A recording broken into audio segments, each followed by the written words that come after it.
Amen. Alléluia. Amen.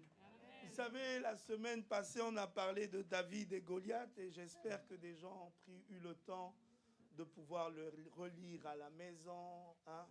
Et en ce matin, en méditant encore la parole de Dieu avant de venir, chacun de nous a un Goliath. Le Goliath n'est pas seulement... c'est une chose qu'on n'arrive pas à dépasser. Amen. Elle peut différer d'une personne à une autre. Amen. Alléluia. Mais en ce matin, l'Esprit de Dieu, qui est l'esprit de supériorité, qui a donné la supériorité à David sur Goliath, nous donnera la supériorité. Amen. Je bénis le Seigneur parce qu'en chantant tout à l'heure, on a chanté un souffle nouveau. Amen. Et en chantant un souffle nouveau, il ne faut pas seulement le chanter, mais il faut le croire, il faut le vivre. Alléluia. Amen. Il faut le croire, il faut le vivre, il faut le réaliser en nous. Amen. Et l'un des points importants de David et de Goliath, c'est que David était petit. Et aux yeux de tous, il n'avait aucune capacité de battre Goliath. Amen. Amen. Alléluia. Aux yeux de ses frères, je pense que c'est les sujets sur lesquels on s'est arrêté. Aux yeux de ses frères, c'est un orgueilleux. C'était quelqu'un qui voulait se faire voir. Amen. Et il n'avait pas la capacité de vaincre Goliath. Et qu'est-ce qui s'est passé? Saül lui a donné les armes pour qu'il combatte avec les armes de Saül.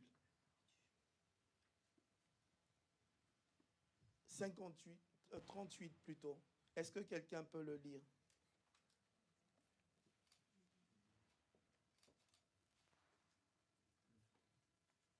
« 1 Samuel 17, verset 38. »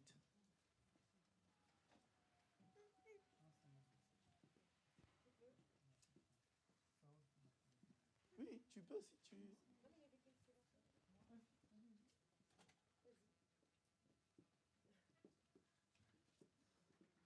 Amen. Sentez-vous libre dans la maison de Dieu. Hein? Amen. C'est bon? On t'attend. Tiens-toi debout, s'il te plaît, Jessica. Tiens-toi debout, s'il te plaît. Je lis la parole de Dieu avec respect. Dans Samuel, verset 17, chapitre 17, verset 38. Saül fit mettre ses vêtements à David, il plaça sur sa tête un casque d'airain et le revêtit d'une cuirasse. David ceignit l'épée de Saül par-dessus ses habits et voulut marcher, car il n'avait pas encore essayé. Mais il dit à Saül, je ne suis pas marché avec cette armure, je ne suis pas accoutumé. Et il s'en débarrassa.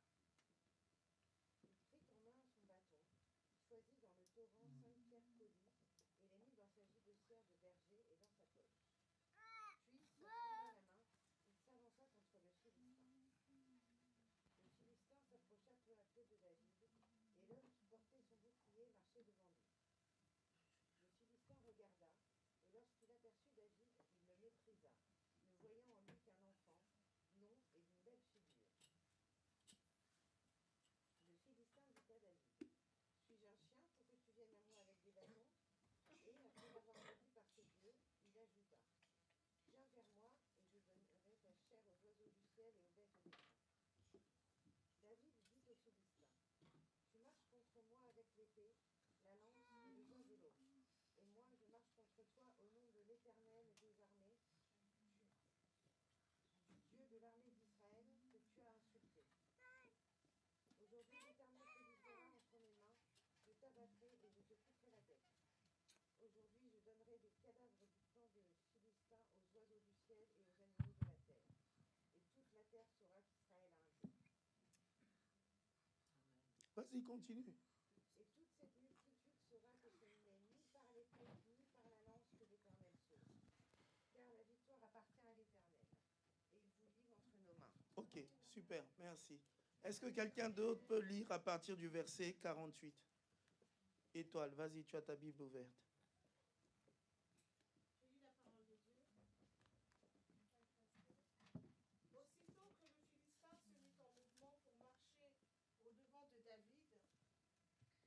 David courut sur le champ de bataille à la rencontre du Philistin. Il mit la main dans sa gibecière, il prit une pierre et la lança avec sa fronde. Il frappa le Philistin au front, et la pierre s'enfonça dans le front du Philistin, qui tomba le visage contre terre. Ainsi, avec une fronde et une pierre, David fut plus fort que le Philistin. Il le terrassa et lui ôta la vie, sans avoir d'épée à la main. Il courut, s'arrêta près du Philistin, se saisit de son épée, qu'il tira du fourreau, le tua et lui coupa la tête. Les Philistins, voyant que leur héros était mort, prirent la fuite. Et les hommes d'Israël et de Juda poussèrent des cris et allèrent à la poursuite des Philistins jusque dans la vallée et jusqu'aux portes d'Écron. Les Philistins, blessés à mort, tombèrent dans le champ de Shaharaïm jusqu'à Gath et jusqu'à Écron. Et les enfants d'Israël revinrent de la poursuite des Philistins et pillèrent leur camp. Ok, super. Amen. Amen. Voilà la parole que le Seigneur m'a demandé de partager en ce matin. Nous continuons dans ce que le Seigneur nous a dit dimanche. Amen. Nous continuons dans cet état d'esprit, mais il y a beaucoup d'éléments importants à relever. Amen. Il y a beaucoup d'éléments très importants à relever. La première des choses, c'est qu'il faut voir, c'est Saül qui a mis ses vêtements à David. Amen. Alléluia. Saül était un roi qui n'avait plus l'onction. Parce que en péchant contre Dieu, en allant chercher à avoir un esprit de quelqu'un qui était parti pour communiquer avec lui, il a fait ce qu'on appelle la divination. Et en faisant la divination, Dieu a enlevé l'onction au-dessus de la vie de Saül. Mais en enlevant l'onction, il était toujours roi, mais un roi sans onction. Amen. N'ayant plus d'onction, il devenait un roi troublé. N'ayant plus d'onction, il devenait un roi en faillite. Ça veut dire à chacun de ses combats, au lieu de remporter le combat, il perdait toujours ses combats. L'autre point, c'est que étant un roi sans onction, non seulement il perdait ses combats, mais il n'avait plus la ferveur de combattre. Ça veut dire que au point de combat, lui, il s'arrêtait et il reculait. Il était un peureux. Amen. Il était quelqu'un, il n'était plus décisif. Au début, c'est un homme décisif.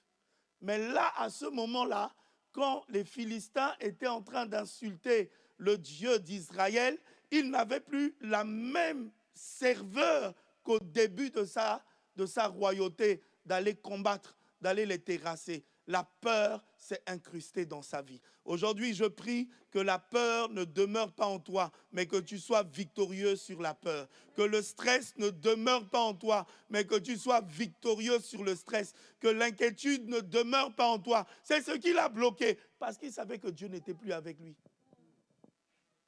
Amen. Et parce que Dieu n'était plus avec lui, il ne pouvait plus faire d'exploits. La parole de Dieu dit, avec Dieu, nous faisons des exploits. Et comme Dieu n'était plus avec lui, il n'était plus capable de faire des exploits. Donc, qu'est-ce qu'il a fait? À la bataille, au lieu de sortir comme chef, d'être devant et de combattre, il était dans la tente en train de se reposer. Dans le leadership, un chef, quelqu'un qui a l'esprit de supériorité, ne se met pas dans l'attente, il est devant. Je suis en train de te parler de la part de Dieu. La parole de Dieu dit l'esprit de supériorité. Quelqu'un qui a l'esprit de supériorité et pas quelqu'un qui marche dans le combat, mais quelqu'un qui court vers le combat. Regardez, David, les Philistins étaient en train de marcher. Goliath était en train simplement de marcher pour venir. Mais David avait le zèle. Il ne marchait pas, il courait. Amen. Et l'apôtre Paul dit que le ministère est une course, de courir vers la vocation. Tu dois courir vers la vocation. Pendant longtemps, tu marches. Vous savez, celui qui court ne marche pas. Il y a une différence entre courir et marcher. Celui qui marche se repose. Il va doucement, tranquillement. Il prend tout son temps. La parole de Dieu nous dit rachetez le temps, car les jours sont mauvais. Celui qui rachète le temps, c'est celui qui court. Vous voyez, quand tu es en train de vouloir prendre le bus et que tu sais que tu as 2 minutes du bus, tu ne marches pas. Qu'est-ce que tu fais? Tu cours. Qu'est-ce que tu fais? Tu es en train de racheter le temps. Je suis en train de te dire de la part de Dieu, 7 jours où nous sommes n'est pas le temps de marcher, mais plutôt le temps de passer de marcher à courir. Si pendant longtemps tu as marché et que tu n'as pas eu des victoires, commence à courir et tu auras des victoires. Commence à être engagé, tu auras des victoires. Vous savez, celui qui marche se repose sur ses acquis. La difficulté ici, c'est de se reposer sur ses acquis. Amen. Dans la tête de tout le monde, pour combattre, il faut être revêtu et avoir l'épée.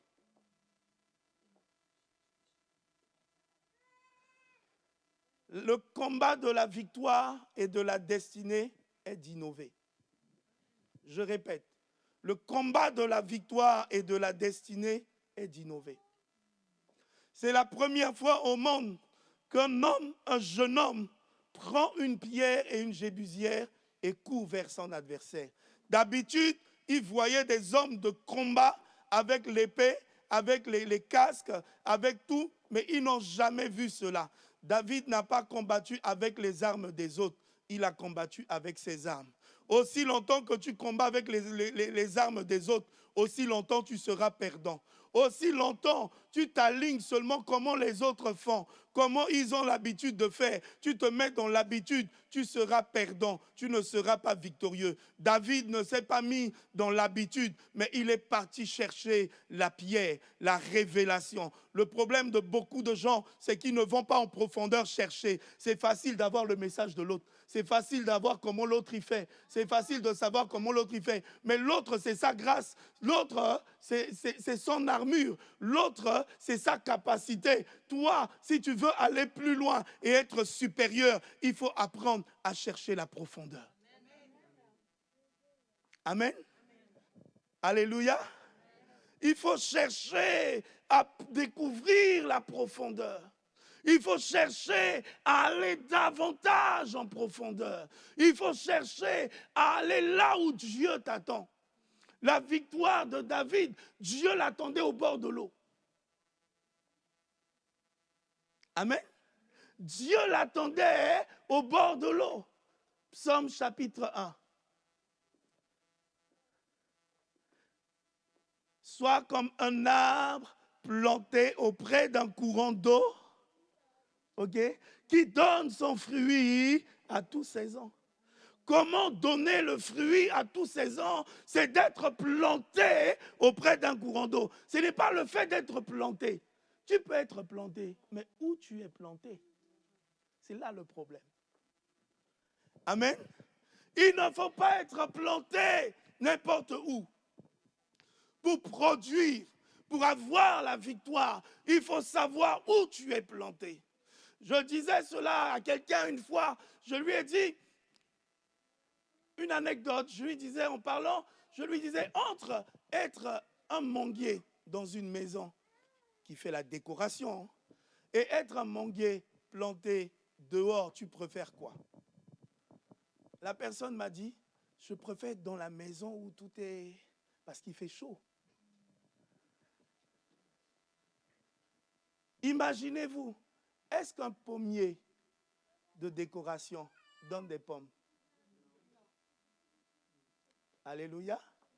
Vous achetez un olivier, vous mettez dans votre salon, ça sera un olivier de décoration. Je l'ai vu dernièrement au supermarché. Mais est-ce qu'il donnera des fruits? Non. Tout dépend où tu es planté. David n'a pas eu sa victoire dans un environnement de salle, mais il a eu sa victoire dans un environnement dehors, sur la montagne.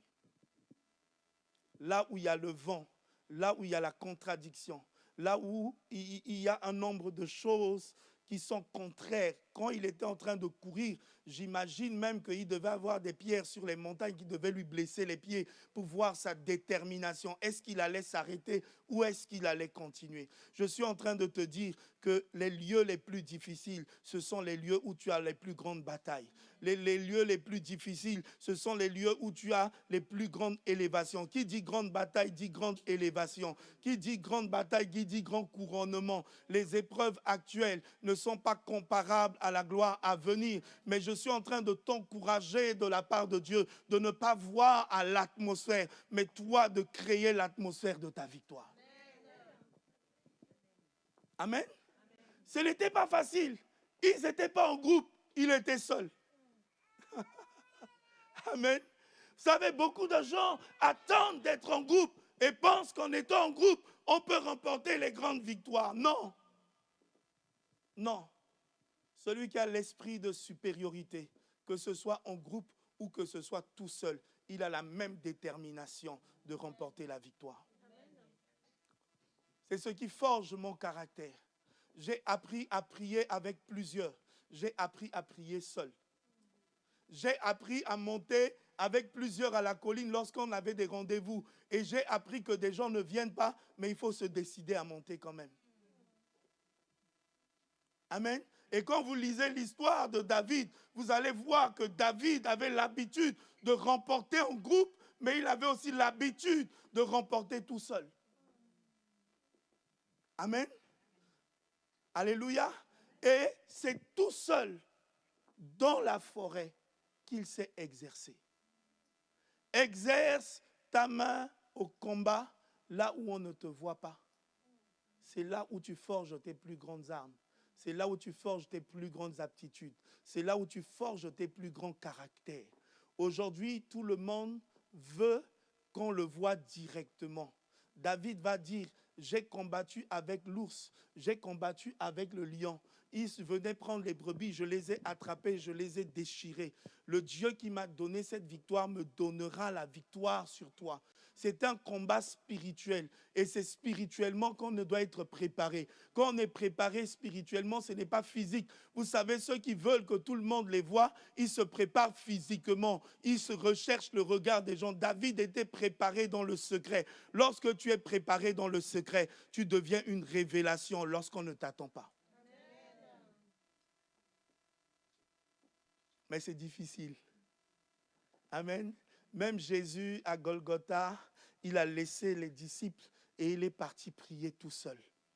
Il faut souvent avancer, progresser, monter dans la prière tout seul, aller de l'avant tout seul. C'est ça qui forge la mentalité. C'est dans la prière tout seul que Jésus a avancé, qu'il a eu les capacités de vaincre la croix. Il a eu les capacités de vaincre la peur. Il a eu les capacités de vaincre les épreuves. C'est en avançant avec le Seigneur dans ta vie de prière personnelle que tu pourras expérimenter Dieu en puissance. Et c'est là où David dit, le Dieu que je connais, qui m'a donné la victoire. Il n'a pas dit le Dieu de Saül. Il n'a pas dit, non, le Dieu que je connais. Exerce-toi dans le secret. Exerce-toi et perfectionne-toi dans le secret. Vous savez, une œuvre peut être très belle, mais quand elle n'est pas finie, quand elle n'est pas peaufinée, quand elle n'est pas exercée et que tu la mets devant, tout le monde ne va pas reconnaître sa vraie valeur. Ce n'est pas parce qu'elle n'a pas de la valeur, mais c'est parce qu'elle est sortie avant le temps. Il faut apprendre à sortir avec le temps de Dieu. Il faut apprendre à marcher avec Dieu et à courir avec Dieu, à être dans les temps de Dieu. Quand tu es dans les temps de Dieu, tu es dans les temps de ton élévation. Et je sais que les temps à venir sont glorieux. Je sais que les temps à venir sont merveilleux. Prépare-toi à ces temps à venir. En ces jours-ci où nous allons rentrer dans décembre, nous allons commencer à nous préparer pour 2026.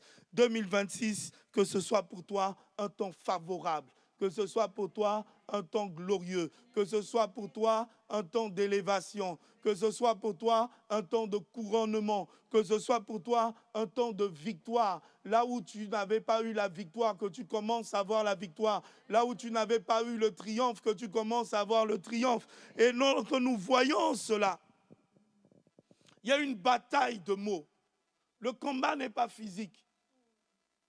C'est pour ça qu'il ne faut pas le traiter physiquement. Lorsque, vous voyez, il est dit que lorsque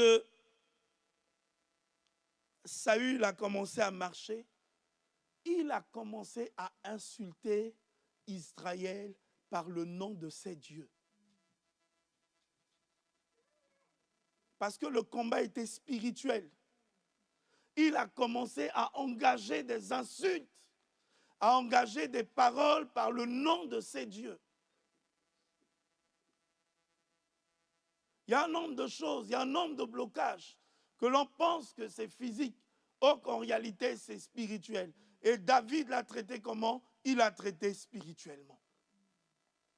Ne traite pas ce qui est spirituel par ce qui est physique. Tu perdras la bataille. Amen. Ne traite pas ce qui est spirituel par ce qui est physique. Lorsque tu traites ce qui est spirituel par ce qui est physique, tu es perdant. Dans le livre de Daniel, il est dit que Daniel avait l'esprit de supériorité. Oui, c'est ça. Daniel chapitre 5.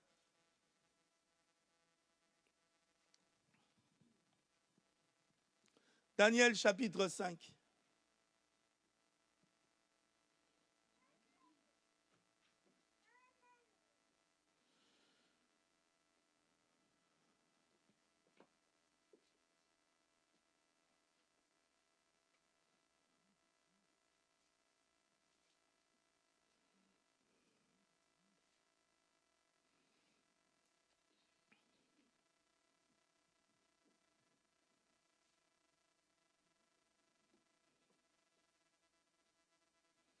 Daniel chapitre 5, on nous parle de l'esprit de supériorité et on nous explique.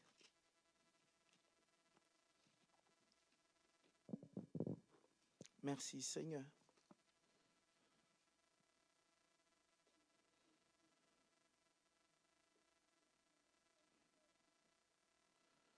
Daniel 5, 12. Est-ce que quelqu'un peut le lire?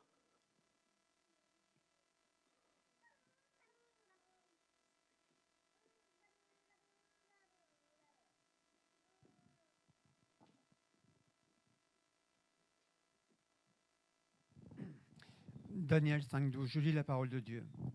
Parce qu'on trouva chez lui, chez Daniel, nommé par le roi Belkhazzar, un esprit supérieur, de la science et de l'intelligence, la faculté d'interpréter les songes. Vas-y, doucement, doucement, ne cours pas. D'accord. On a tout le temps. Doucement. Parce que c'est très important. Pourquoi je dis ça? Quand tu le lis doucement, tu rentres dedans. OK? On ne court pas. Prenons le temps de rentrer dedans. On a tout le temps aujourd'hui. Un esprit supérieur de science. OK? Un esprit supérieur de la science. Et il n'avait pas seulement un seul esprit supérieur. OK? Il avait l'esprit supérieur de la science. Dans la science, il était supérieur. Dans l'intelligence, il était supérieur. OK? Dans la faculté d'interpréter les songes et d'expliquer les énigmes, il était... Vas-y, continue le dernier. La faculté d'interpréter les songes, d'expliquer les énigmes et de résoudre les questions difficiles. De résoudre quoi? Les questions difficiles. Ma prière, c'est qu'à partir d'aujourd'hui, que Dieu te donne l'esprit de supériorité de résoudre les questions difficiles. Quelle est la question la plus difficile que tu n'as pas résolue en 2025?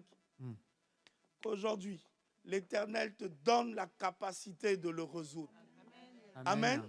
Qu'aujourd'hui, l'Éternel te donne cette force nouvelle, ce vent nouveau de résoudre les questions difficiles. Là où tout le monde fuit, parce que quand on dit c'est difficile, ça veut dire que tout le monde fuit à résoudre cela.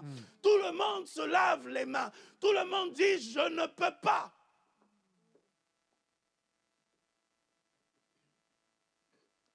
Vas-y, continue. Que Daniel soit donc appelé et il donnera l'explication. Amen. Que tu sois appelé. Quand tu as l'esprit de supériorité, c'est pour ceux qui sont appelés. Amen. Et quand tu es appelé, ça veut dire que dans le monde spirituel, le roi a besoin de toi. Même s'il fait comment, il va dire qu'on appelle telle personne. N'avez-vous pas remarqué que souvent, on dit, il faut appeler tel, il va trouver la solution. Il faut appeler tel, c'est lui qui est meilleur dans ce domaine. Il faut appeler tel, que Dieu te donne l'esprit de supériorité et que tu rentres dans ta destinée. Lorsque Daniel est rentré dans sa destinée, quand vous lisez la vie de Daniel, Daniel est un homme qui n'était pas comme tous les autres. J'ouvre une parenthèse. Daniel est un homme qui ne mangeait pas tous les mets que les autres mangeaient. Quand il est arrivé à la table de Nebuchadnezzar, on lui a donné le mets de tout le monde. Il ne mangeait pas. Il ne buvait pas de vin. Bon, si je dis ça, certains vont être contents. Ils vont me dire, je ne dis pas qu'il faut être, comment dire, végétarien. Je ne dis pas ça. Parce que je sais qu'on peut mal m'interpréter. Je préfère couper maintenant et dire la vérité des choses. Mais Daniel avait une ligne de conduite de sa nutrition. Il avait des principes. Vous savez, un sportif de haut niveau a des principes et des exigences de haut niveau. N'est-ce pas? Tu es d'accord avec moi? Ok, parce que c'est lui le sportif. Ok? Quelqu'un qui veut atteindre un objectif, un but de haut niveau, a des exigences de haut niveau. Au début de ma vie chrétienne, j'ai appris à ne pas manger le soir et à prendre que le café pour dormir. Et j'ai observé qu'en faisant cela, j'avais les capacités de me réveiller très tard dans la nuit et de prier. J'avais les possibilités de recevoir des messages et des songes de la part de Dieu. Vous allez voir, un exemple simple. Celui qui jeûne, vous allez voir, ou qui est dans la prière, c'est facile pour lui de recevoir de Dieu. Quand il commence la prière, il n'est pas lourd. Il est prêt à aller de l'avant. Pourquoi? Parce qu'il a une hygiène de vie. De même qu'il y a l'hygiène de vie physique, il y a l'hygiène de vie spirituelle. Amen. Alléluia. David avait cette hygiène de vie en s'occupant des brebis de son père. Il n'avait pas le temps de manger n'importe comment. Il n'avait pas le temps de dormir en profondeur, en approfondi. Il n'avait pas le temps, dès qu'il y avait un petit truc, il était aux aguets. Celui qui est appelé au triomphe est celui qui est appelé aux aguets.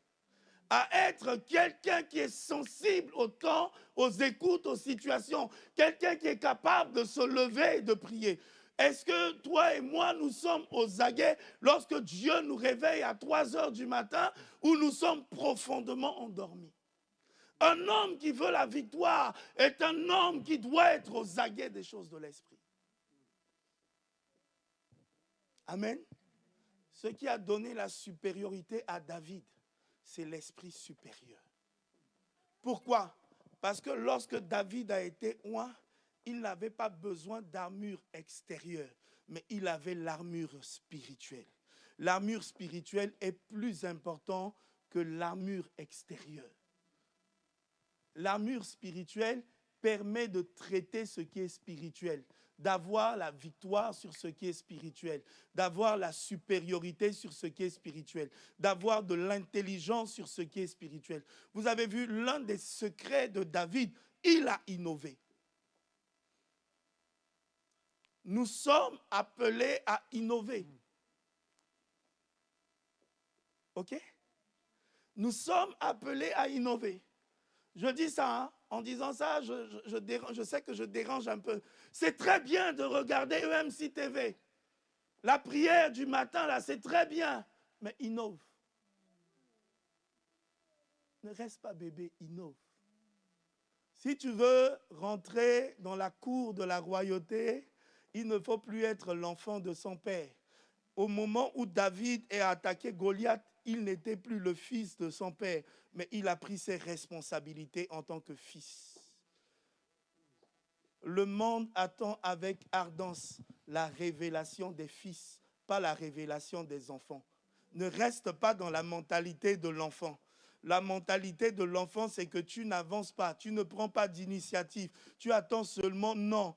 Passe à une autre dimension. Pour 2026 et pour les jours à venir, prépare-toi à passer à une autre dimension. Prépare-toi, commence à acquérir une capacité, une intelligence supérieure, des choses supérieures pour passer à un nombre de choses supérieures. Ne reste pas en tant qu'enfant. Parce que lorsque tu es en tant qu'enfant, la parole de Dieu dit dans le livre de Galates, c'est que lorsque tu es encore enfant, tu ne peux pas jouir de l'héritage qui t'est réservé. Amen. Il y avait un héritage.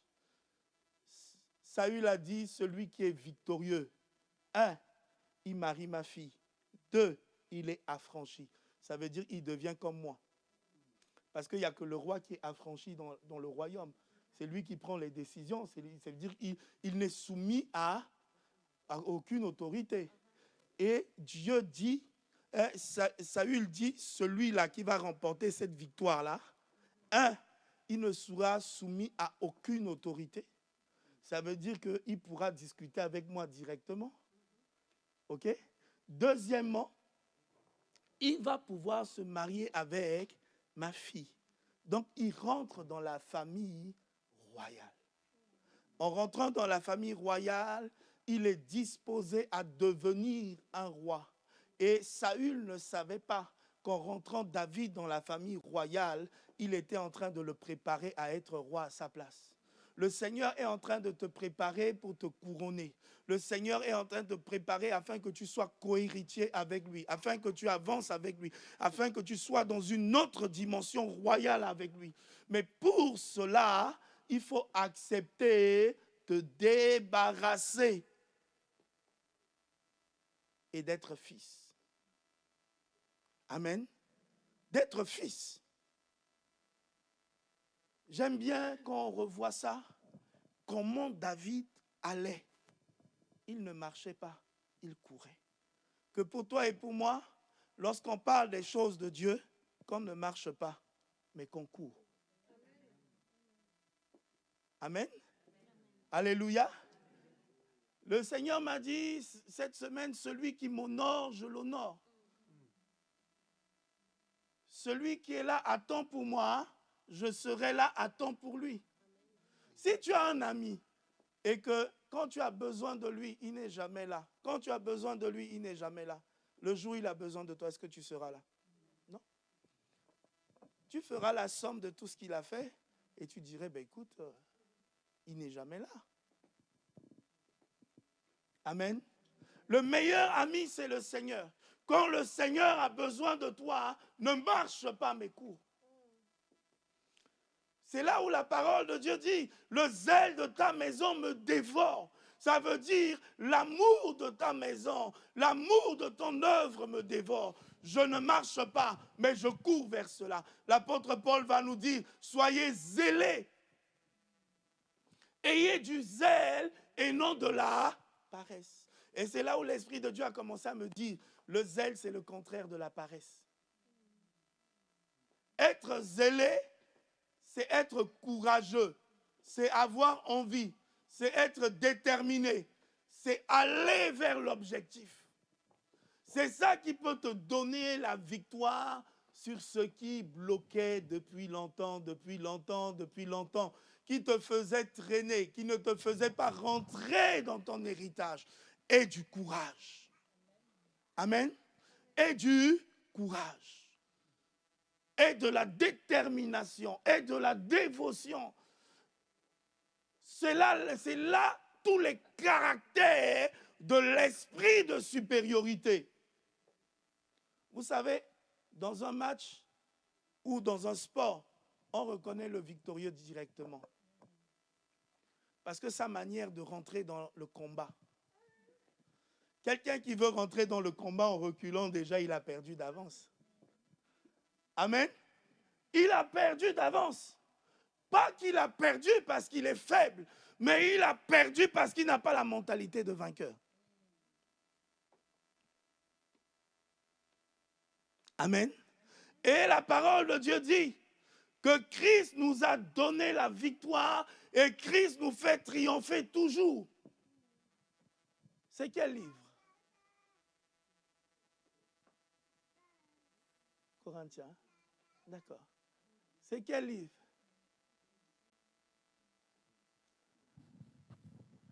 Amen. C'est pour savoir si vous mémorisez. Parce que la parole de Dieu dit, si tu demeures en moi et que mes paroles demeurent en toi, tout ce que tu demanderas en mon nom, je vous l'accorderai. Je te l'accorderai. Amen. L'un des secrets, c'est de garder la parole de Dieu. De demeurer dans la parole de Dieu, d'attacher la parole de Dieu dans son cœur. Amen. C'est là le secret de David. David a dit, vous êtes incirconcis. Vous n'avez pas d'alliance avec Dieu. Mais nous avons une alliance avec Dieu. Vous ne pouvez pas insulter notre Dieu. Quand tu sais qui tu es, l'alliance avec qui tu l'as tissée, et le Dieu qui marche avec toi, tu marches dans la victoire. Amen. Tu marches dans la victoire. Non seulement tu marches, mais tu cours dans la victoire. Et ma prière en ce matin, c'est que nous puissions courir dans la victoire.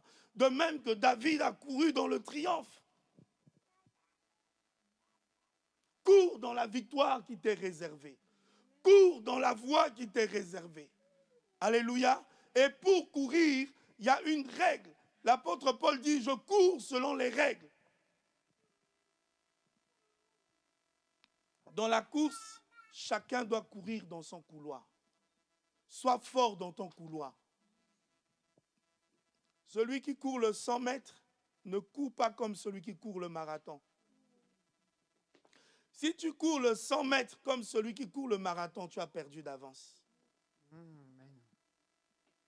Celui qui court le marathon, il court doucement, mais il va loin. Celui qui court le 100 mètres, il va vite, puissamment pour atteindre. Donc, il y a une manière de courir qui est disposée à chaque élément. Amen. Et il faut apprendre à courir avec Dieu dans le couloir. Celui qui court, court selon les règles. Beaucoup de gens courent mais n'atteignent pas l'objectif parce qu'ils ne courent pas selon les règles. En courant, vous voyez souvent, on donne une tonalité. Il ne faut pas faire de faux départs. Le problème de beaucoup de gens, ils veulent courir vite et ils font des faux départs. Amen. Ne cours pas avant le temps, mais cours dans le temps. Ne cours pas avec précipitation, mais cours avec zèle, avec détermination. C'est trois choses différentes. Mais l'une des choses les plus importantes, cours en ayant l'Esprit de Dieu, en étant poussé par l'Esprit de Dieu. La parole de Dieu dit, c'est poussé par l'Esprit de Dieu que des hommes ont parlé de la part de Dieu. Ne cours pas selon tes propres capacités, mais cours par l'Esprit de Dieu. Laisse l'Esprit de Dieu te pousser. C'est l'Esprit de Dieu qui a saisi Philippe et qui a emmené Philippe dans une autre ville pour qu'il prêche l'Évangile, qu'il annonce l'Évangile. Laisse l'Esprit de Dieu t'emporter. Laisse l'Esprit de Dieu te pousser. Laisse l'Esprit de Dieu te mener. Laisse l'Esprit de Dieu te diriger. Et quand il le fera, il te donnera de l'innovation. Avec l'Esprit de Dieu, nous faisons toujours des exploits et de l'innovation. Amen. David est parti chercher en profondeur les pierres. Pour moi, dites-moi, est-ce que c'est la pierre qui a donné la victoire à David? Non. Parce que beaucoup de gens pensent que le fait d'avoir la pierre, on a déjà la victoire. Non. S'il avait la pierre et que la puissance n'était pas dans ses mains, il n'aurait jamais terrassé Goliath. Ce n'est pas la pierre qui a donné la victoire, mais c'est la puissance dans la main de David qui a donné la victoire. Et la parole de Dieu dit dans le livre de Éphésiens, la puissance qui agit en nous. Amen. La puissance qui agit en nous fait au-delà de ce que nous demandons et de ce que nous pensons. Amen. Il y a la puissance qui agit en nous. Amen. Il y a la puissance qui agit en nous. Nous devons être conscients de cela. Amen. Alléluia. Il y a la puissance de Dieu. Il y a l'Esprit de Dieu en nous. La puissance qui agit en nous. Pas la puissance qui viendra sur nous. OK? Il y a la puissance en nous. Comprends cela. Il y a la puissance. Merci d'éteindre ton micro, Joël. Amen. Il y a la puissance en nous. Est-ce que tu as confiance en cela? Parce que vous savez, beaucoup de gens disent, Saint-Esprit, remplis-moi. Saint-Esprit, remplis-moi. Il oublie qu'il est déjà rempli. Saint-Esprit, remplis-moi. Saint-Esprit, fortifie-moi. Il oublie que le Saint-Esprit l'a déjà. Hein? Il y a les adeptes chrétiens, les trop spirituels. Ils demandent toujours au Saint-Esprit. Ils oublient que le Saint-Esprit est déjà là. Mais le Saint-Esprit en toi, qu'est-ce que tu en fais? Le Saint-Esprit agit en toi, qu'est-ce que tu en fais? Le Saint-Esprit te donne des révélations, qu'est-ce que tu en fais? Le Saint-Esprit te donne des songes, qu'est-ce que tu en fais? Le Saint-Esprit te donne des motivations, qu'est-ce que tu en fais? Amen. La puissance qui agit en nous. David avait conscience d'une chose. Le Saint-Esprit était en lui. Aussi longtemps que tu ne prends pas conscience que Dieu est avec toi, que l'Esprit de Dieu est en toi, que tu as les dons et les potentiels de Dieu en toi, tu ne pourras pas les déployer.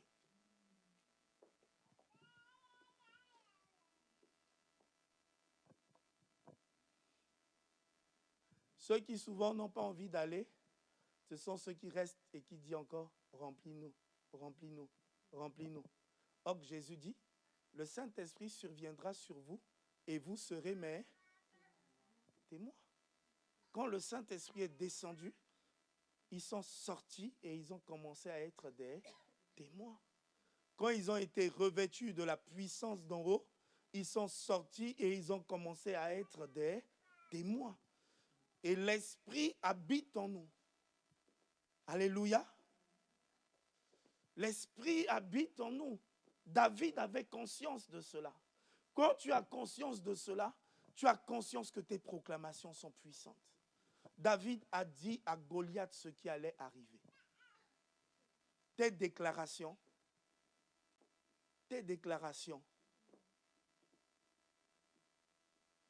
sont importantes. Tes déclarations, c'est ce qui arrive.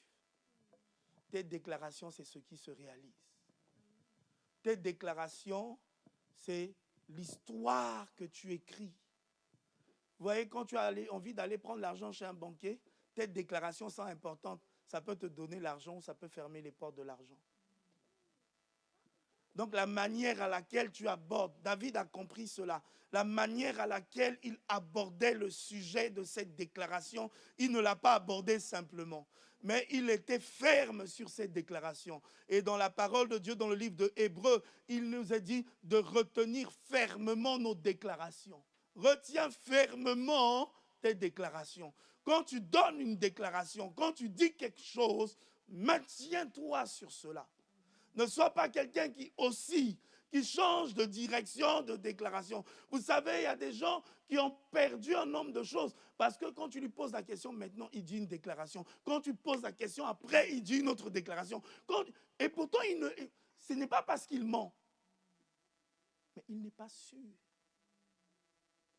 Le manque de confiance et de sûreté fait que souvent, on n'a pas de déclarations fermes. Amen. Mais à partir d'aujourd'hui, que à tes résolutions répandent le succès. À tes déclarations répandent le succès. Ne sois pas quelqu'un qui change de langage. Vous savez, c'est les enfants qui changent de langage. Un fils ne change pas de langage n'importe comment. Quand il parle, il sait ce qu'il dit. Il sait ce qui arrive. Il s'attend à cela. Il ne change pas. À partir d'aujourd'hui, que l'esprit de supériorité. C'est pour ça qu'il y a le S à la fin de fils.